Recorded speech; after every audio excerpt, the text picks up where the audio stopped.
함께 보실 주제는 교회란 무엇인가에 대한 주제인데요. 우리가 지난 5개월 동안 무려 23가지 주제들에 대해서 함께 공부를 했습니다. 이제 진리의 빛을 따라서 교재에 따르면은 제 1부를 다 공부를 했어요. 하나님, 성경, 사람, 죄, 구원, 새로운 피조물, 영적 성장, 그리고 주님의 내 교회, 장차 있을 일들, 이 종말론에 관해서 우리가 지난 시간까지 23강, 그러니까 한 5개월 정도 같이 공부를 이렇게 해왔어요.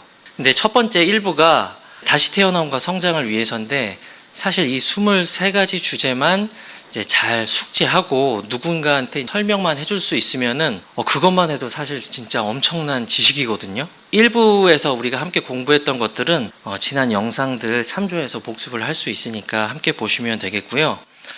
오늘부터는 제 2부로 넘어갑니다. 1부 다시 태어남과 성장을 위해서가 1부였으면은 2부는 장성한 분량을 위해서 이제 주제로 나아가는데요. 1부랑 여러 가지 겹치는 주제들도 있습니다. 중복되는 것들도 있는데, 중복되는 게 아니라 1부에서는 개괄적인 내용으로 이렇게 다뤘던 것이고요. 2부에서는 조금 더 다양하고 세밀하고 좀 더 깊이 있게 함께 살펴보는 시간 갖도록 하겠습니다. 2부 첫 번째는 침례 신앙을 주제로 하고 있습니다. 그리고 첫 번째 내용인 침례 신앙은 이제 5가지 내용으로 또 구분이 되어 있어요. 첫 번째는 교회란 무엇인가, 또 침례 성도의 의미와 유래, 교회의 운영 제도, 그리고 교회의 구성원, 그리고 침례 성도의 성경적인 특성, 이 5가지 내용으로 구성이 되어 있는데 한 6, 7시간에 걸쳐서 이제 하게 될 것 같아요. 앞으로 계속 살펴보도록 하겠습니다. 교회란 무엇인가입니다. 침례 신앙 하면은 첫 번째로 다뤄지는 것이 교회일 것입니다. 교회가 우리 신앙에 있어서, 구원받은 사람에게 있어서는 신앙의 가장 중요한 기초가 되기 때문입니다. 우리 경험 때문에 그런 것이 아니라 성경이 그렇게 말씀하고 있기 때문입니다. 이 관련된 주제 내용은 제1부의 3장 주님의 내 교회에서 다루고 있거든요. 그것들 참조하시면서 보시면 좋을 것 같아요. 13강부터 16과까지 관련 내용 영상들 참조해서 다시 한번 보시면 될 것 같아요. 짧게 지난 시간에 우리가 함께 배웠던 것들 이제 상기하고 복습하는 차원에서 한번 먼저 주님의 내 교회를 살펴보도록 하겠습니다. 이미 기억하고 계실 거예요. 무엇이 주님의 내 교회일까요? 무엇이 성경이 말씀하고 있는 하나님의 참된 교회일까요? 우리가 1장에서 3가지 키워드로 살펴봤습니다. 첫 번째는 오직 주님께서만 주인 되시고 주님께서만 소유하실 수 있는 모임이어야 합니다. 그리고 두 번째는 오직 주님이 하신 말씀의 원칙에 따라서 운영되는 모임이 주님의 내 교회다. 그리고 주님께서 약속하신 신실한 말씀에 따라서 이러한 모임은 역사에서 단절되지 않고 항상 존재해 온다. 이 3가지에 대해서 여러분 기억하실 거예요. 하지만 이 3가지 성경적 기준과 반대되는 교회라고 불리는 모임들도 우리가 한번 살펴보았습니다. 이제 원래는 구원받은 사람들이 모이는 이 모임은 예수님께서만 주인이 되셔야 되는데 이제 인간 창립자가 존재하는 경우들이 많이 있습니다. 그리고 그 운영도 창립자의 신학적 사상과 아니면 조직의 방침에 따라서 운영되는 경우들이 많이 있죠. 성경에서 이렇게 분명하게 명시적으로 말씀하고 있음에도 불구하고 창립자의 신학적인 방향이나 성격, 그리고 그 조직이 오랫동안 유지해온 그런 방침들이 성경적인 원칙보다 더 우선시되고 더 앞서서 실행이 되는 것을 보게 됩니다. 자, 그런 교회는 주님의 내 교회와는 좀 거리가 있다. 그리고 특정 시작 시점이 존재합니다. 주님께서 내가 내 교회를 세우겠다라고 하시는 시점에 이미 교회가 있었는데, 그리고 그 시작부터 단절됨 없이 똑같은 믿음과 실행을 하고 있는 회중이 지금 오늘날도 여전히 지금 존재하고 있는데, 보편교회 같은 경우, 그러니까 지역교회와 반대되는 보편교회와 같은 경우는 창립자가 존재하고 그 창립자가 살았던 시점부터 그 교파의 시작이 존재한다는 것입니다. 이것을 볼 때 주님의 내 교회와 이런 교회는 차이점이 있다라는 것을 우리가 지난 시간에 함께 1부에서 살펴봤습니다. 제가 여기 보편교회라고 표현을 해놨는데요. 여러분이 잘 아시는 용어입니다.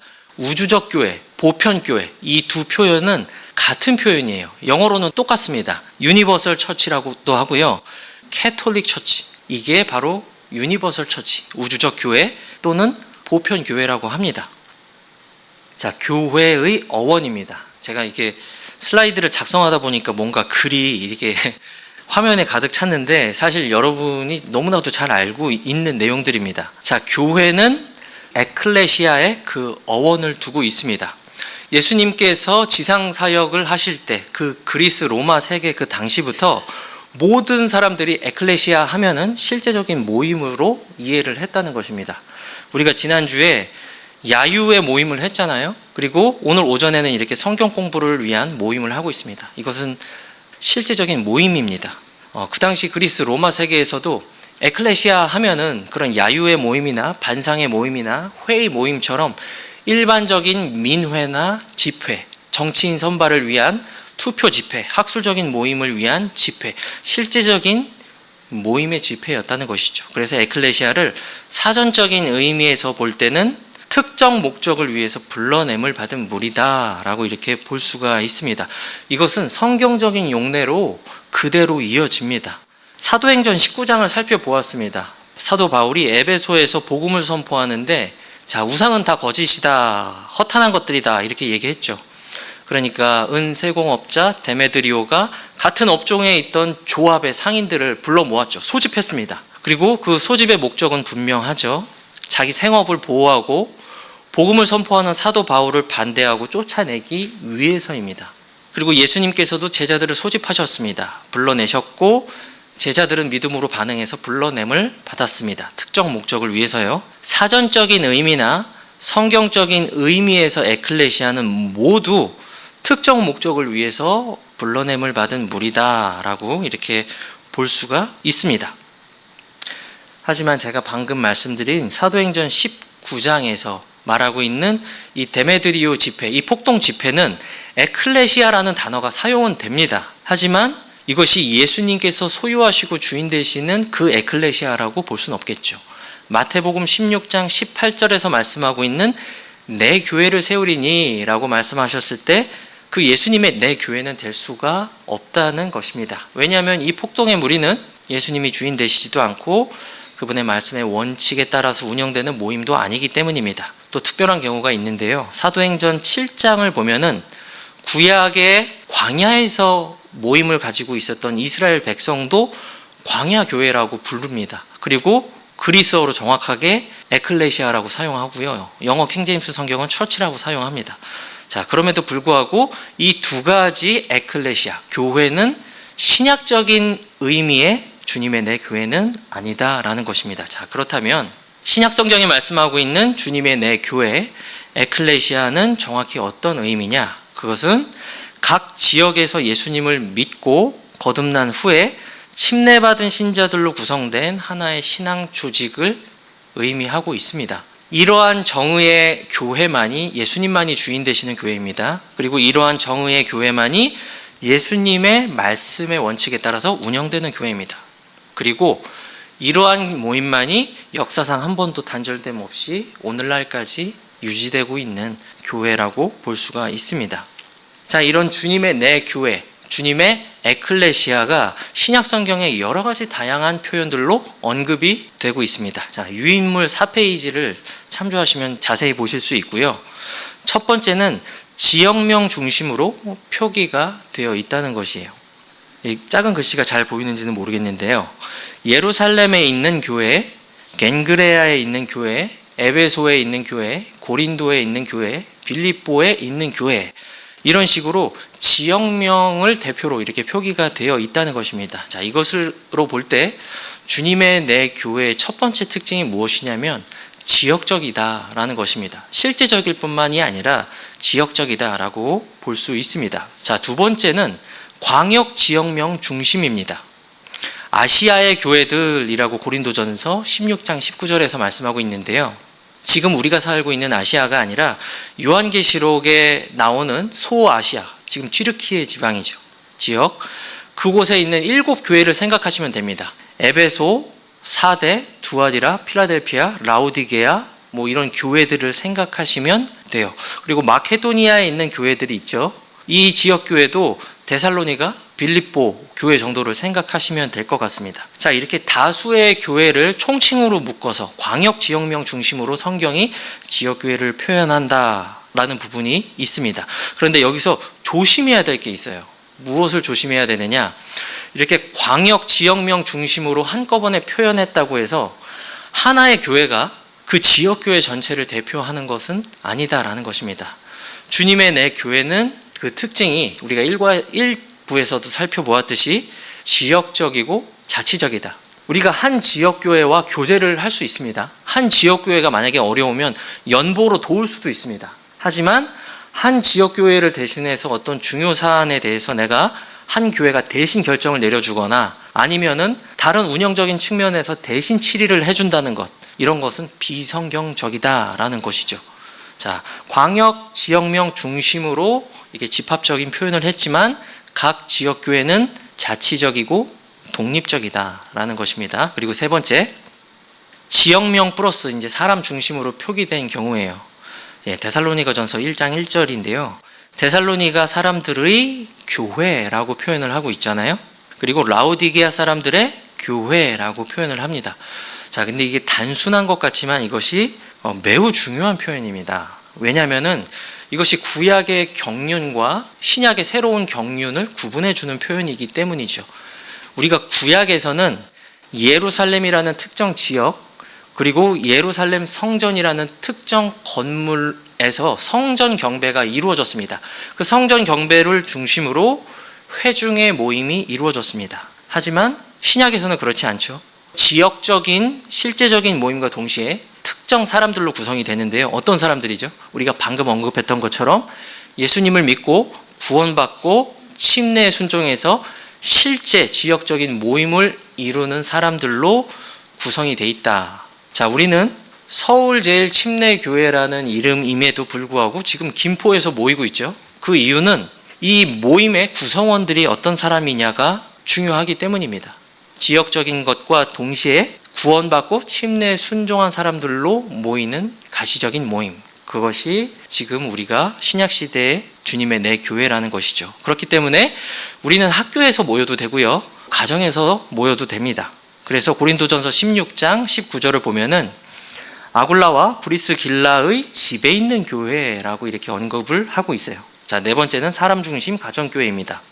집에도 교회가 있을 수 있죠. 왜냐하면 그 구성원이 중요하기 때문입니다. 사람이 모여있는 그 회중, 그것이 교회죠. 그런데 지금 이 가정교회가 언급됐다고 해서 지금 현재 많은 사람들이 생각하고 있는 집교회는 아닙니다. 지금 아굴라와 브리스길라의 집에 있는 교회는 주님의 만찬을 시행하는 교회입니다. 그리고 침례를 주는 교회예요. 침례를 주는 교회라는 것은 주님의 지상 명령을 실천하는 교회입니다. 그리고 여러 가지 각종 섬김의 일들이 있는 곳이에요. 그리고 구원받은 사람들로 모여져 있기 때문에 각자 각양 받은 은사들을 사용해서 실제적인 섬김이 이루어지는 곳이 바로 아굴라와 브리스길라의 집에 있는 교회입니다. 당연히 목사와 집사는 존재하고 있고요. 지금 우리들이 생각하는 그런 간편한 집교회, 편리한 집교회와는 개념이 많이 다르죠. 가장 중요한 정의에 대해서 우리가 나눴는데요. 에클레시아의 성경적이고 사전적이고 역사적인 용법 모두가 가시적이고 실제적인 구원받은 사람들의 모임이라는 것을 우리가 살펴보았습니다. 이것이 성경이 보여주는 유일한 에클레시아의 용례예요. 이 중요한 정의로부터 무게중심이 이동하면 이동할수록 잘못된 이론이 탄생하고 그 잘못된 이론들로부터 잘못된 실행이 파생이 됩니다. 대표적인 것이 보편교회 이론입니다. 방금 전에 말씀드린 것처럼 우주적 교회 이론이에요. 중세 유럽에서는 로마 카톨릭이 이 보편교회 이론, 신학 사상을 실천하기 위해서 실행했던 대표적인 것이 유아 세례였습니다. 믿음이 전혀 없는 어린아이, 이해가 전혀 없는 어린아이에게 물을 뿌린 다음에 국가적인 보편교회에 자동으로 편입이 되게 만드는 것이죠. 자, 우리 믿음의 선조들이 자기 생명을 바쳐가면서까지 이 비성경적인 실행에 결연히 반대했습니다. 많은 사람들이 목숨을 잃었어요. 또 이 입장에서 반대편에 있는 또 하나의 극단적인 이론이 무엇이냐? 모든 사람이 구원을 받을 때 성령 침례를 통해서 자동으로 무형의 신비적인 몸의 일원이 되었다는 것입니다. 자, 여러분 이거 잘 알고 계시죠?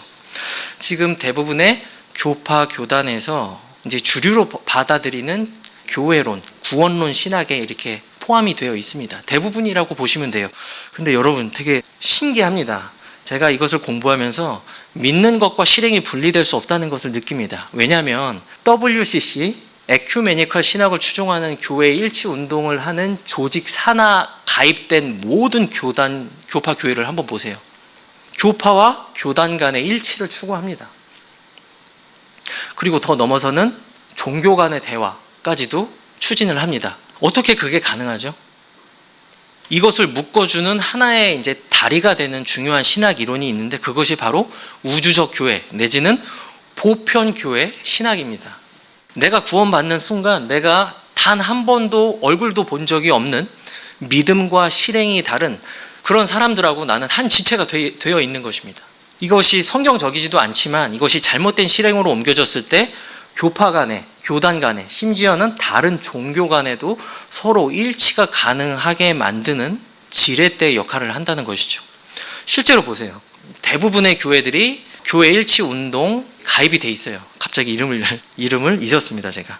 그렇기 때문에 우리가 믿는 바와 실행하는 바는 분리되지 않는다. 결국 처음에는 댐에 생긴 구멍이 큰 균열이 돼서 나중에는 댐을 무너뜨립니다.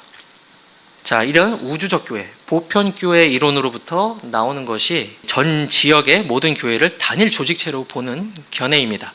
한 교회가 다른 교회를 이렇게 종속시키거나 아니면 대신 치리하거나 아니면 이렇게 할 수 없다는 거예요.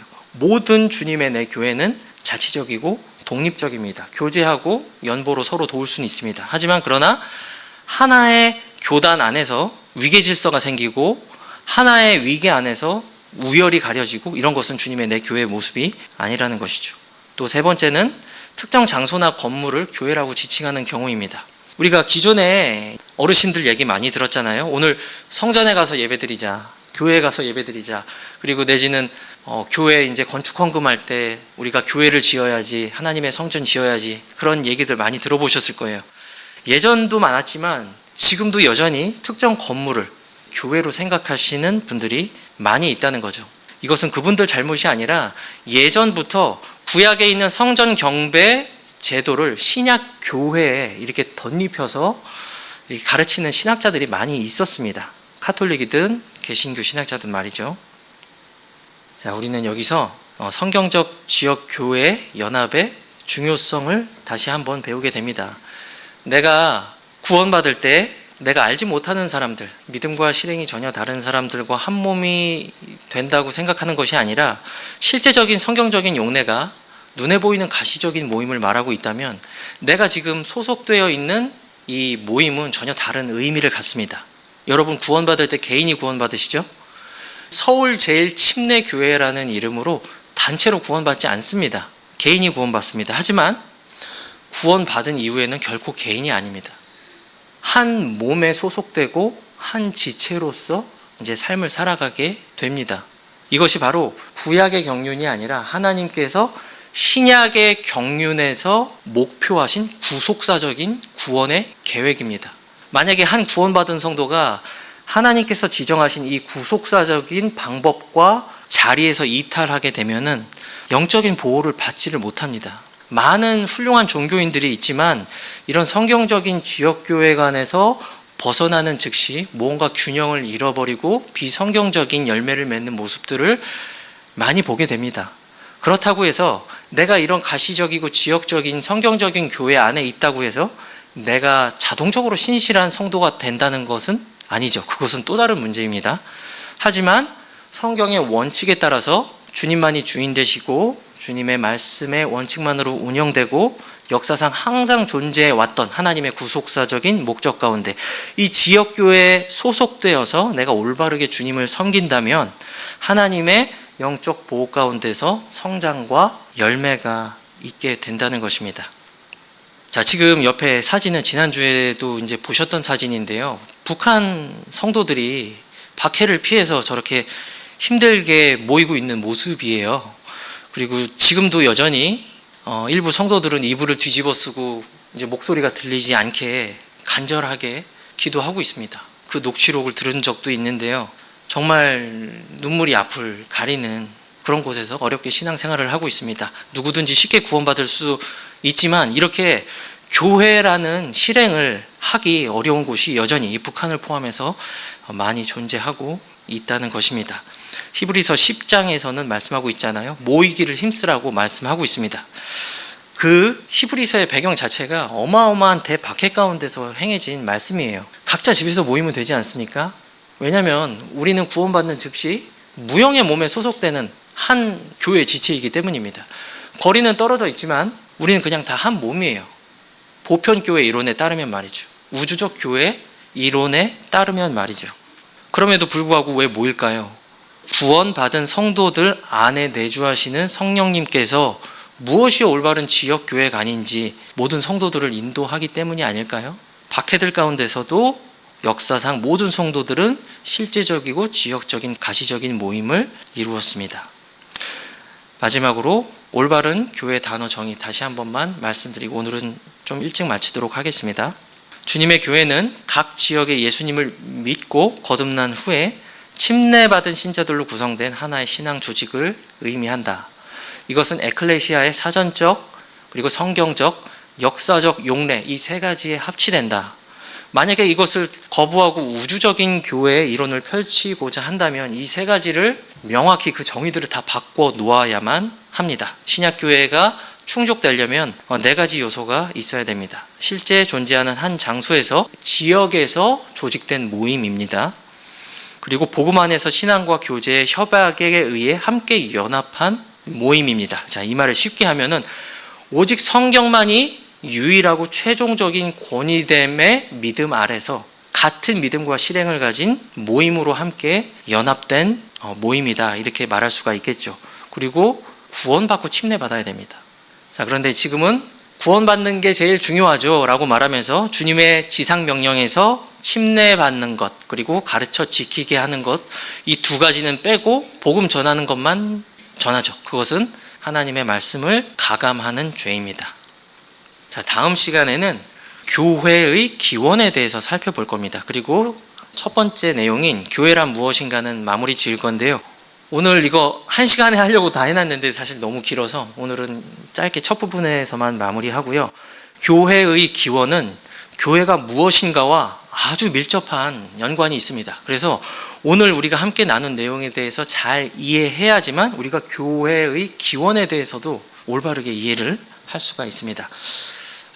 항상 이렇게 오전 성경 공부 준비를 하면서 바라는 것은 우리 지역교회가 성경적인 주님의 내 교회의 모습으로서 자라가고 하나님께 기쁨과 영광이 되는 그런 교회가 되었으면 좋겠다. 지금 또 마지막 때잖아요.